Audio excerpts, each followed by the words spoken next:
action. All right, so thank you so much for helping me out with this. This is what I am working on. So this is my second goal through this coaching circuit with Cindy. And my second goal is learning how to use a scripted story. So when I was doing my first circuit, I was doing parent interviews, and through the interviews, I identified a parent who said that their child was having a hard time being dropped off. And I thought, well, gosh, that's a really common problem. And so I wanted to do a scripted story to try to help kids with that transition. So using the strategy of a scripted story to help kids with the transition of coming from home to school.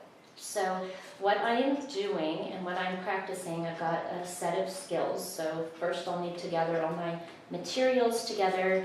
Then for you who are pretending to be kids, I'm kind of specifically working on kids who've been identified as having a difficult time with that transition.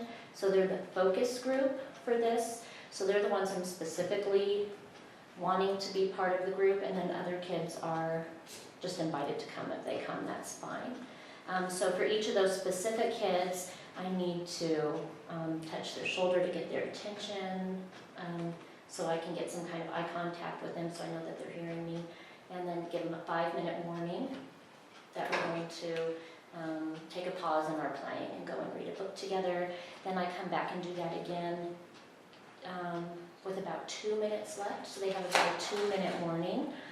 And then I will gather everybody to the story area. So we'll use that space right over there since we have some carpet space. Okay. So we can use that for our story area. And I'll be using these for your little seat mats. And so I'll have some of those out. And then I will read the book to you as I would to the children.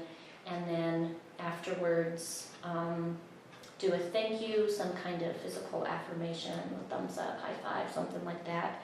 And then you'll have an invitation to either stay and talk about the story or talk about what you do to get ready for school, those kinds of things, or to go and play again. So that's kind of how the whole thing is going to flow. And it will be videotaped, and again, that's for Cindy, and I will watch it immediately afterwards and score to see if I got all my little steps in that I was supposed to do, and to problem solve anything that I'm like, oh, that really didn't work, that we can problem solve that together. And then Robin probably, you guys know Robin, will probably also watch it or have access to be able to watch it. And her main objective is to make sure that Cindy's getting all her steps in as the mentor for Cindy as she's getting her coaching certification. So do you guys have any questions about what's happening?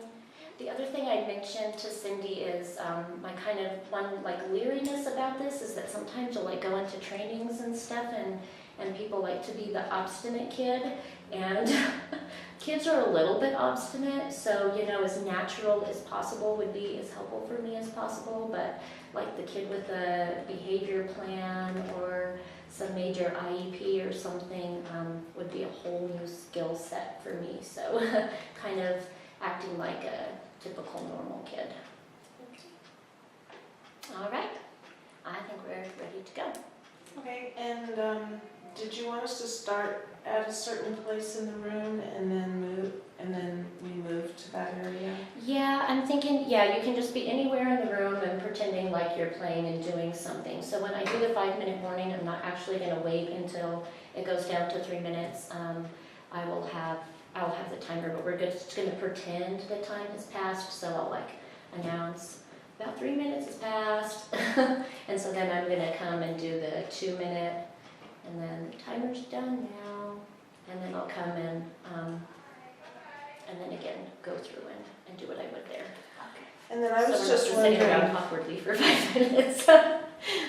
and I was also wondering if we had the camera in a certain spot where it didn't have to be moved, like up on that shelf, and we just move this table over a little bit. That way, wherever we are, we can move to the carpet and the camera would still get it. Do you think that'll work?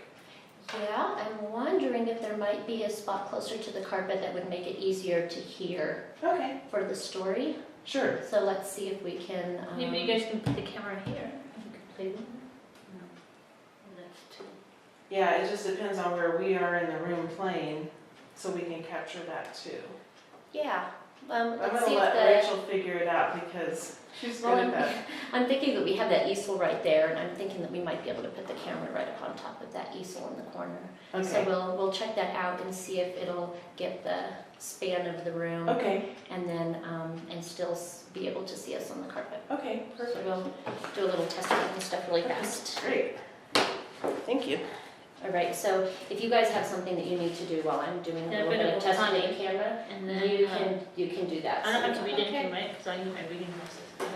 No, you won't have to read anything.